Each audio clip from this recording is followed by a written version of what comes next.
Hey guys, Alex with Apex here, ready to go through the 7 to 9 walkthrough for tomorrow's Cessna competition. I just wanted to remind everybody this is a point-based competition. Apex likes to use a mulligan, so we will use a mulligan in case somebody happens to be falling somewhere where they normally shouldn't, and then they can redo the obstacle. If somebody has a 100% clean run, they do not use their mulligan. That then will turn into a bonus point that can separate competition at the end. If you guys have any questions about that, ask your coaches. This isn't the first time we've done it, and other gyms have done it too. Now on to the course. So for the first obstacle, we have a swing. We're going to start on the button. The timer is going to count you down with a 3, 2, 1, bang! So as soon as it goes, you can reach out, grab the rope, you can jump to the rope, whatever you want to do. Grab the rope, go to the cliff block, you're going to go to the next rope, and then you're going to go to the balance beam. The balance beam is going to be a start-stop. So the second you let go of this rope, you are going to get credit for the first obstacle. If you fall going to the second obstacle, you are going to have to use a mulligan. So hang on to the rope, do whatever you need to do. We're now going to the second obstacle. The second obstacle is a low rig of rings. So straps are going to be off. The only thing you can touch is the ring itself. You can use hands and feet. I'd probably recommend it. So I'll give you a quick demo on this. A lot of you guys haven't seen it, unless you guys have done obstacle course racing, things like that. So just swing through them.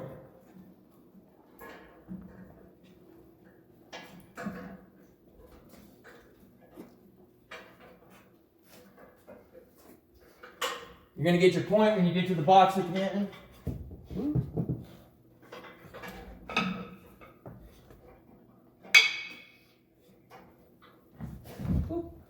There'd be your point. So that's the second obstacle. It's going to end when you land on this box. This box is also a start-stop, so don't fall off of it. We have lots of those in our comp today. So that's obstacle number 2. Obstacle number 3 is our teeter-totter. Competitors will traverse across it, making their way to the wooden box at the very end. So going across the teeter-totter, versus wooden box. Then they get the clear for that obstacle.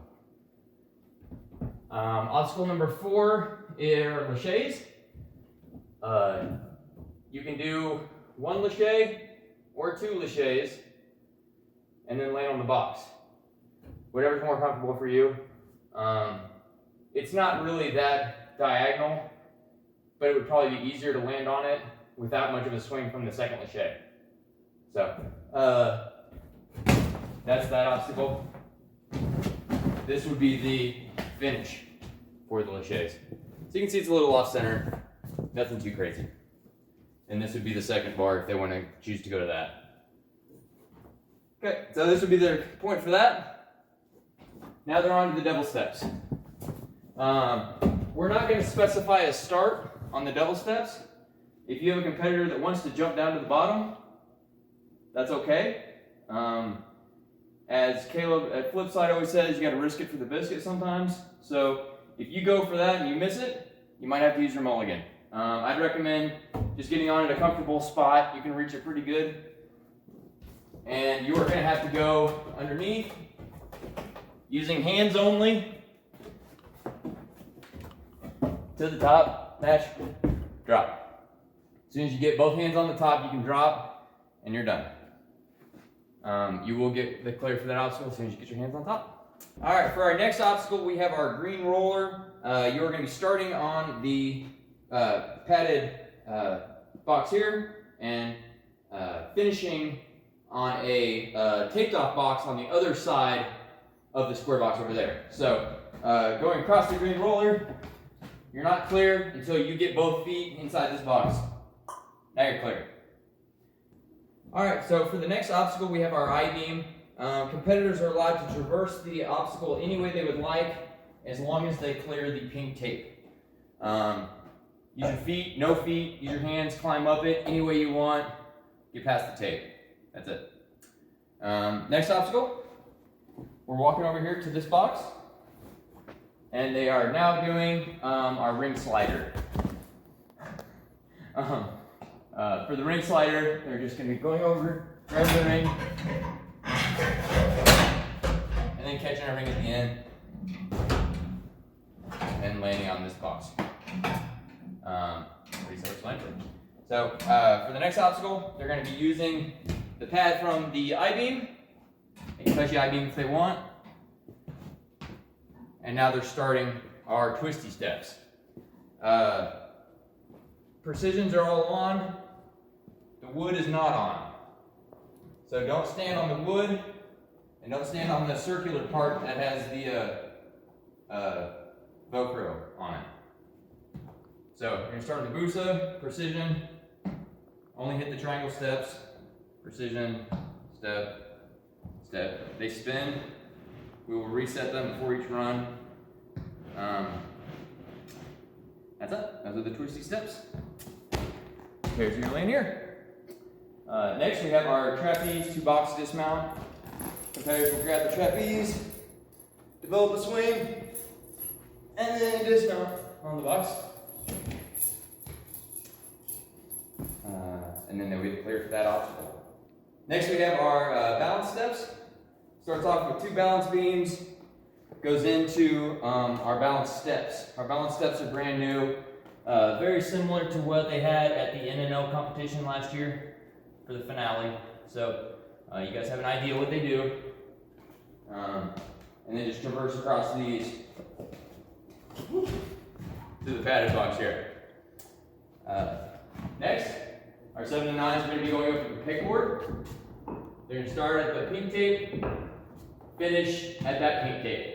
As soon as they get both pegs in the holes, they can just drop. They're done. They get the clear for that. So for our next obstacle, competitors will make our way over to the large rig.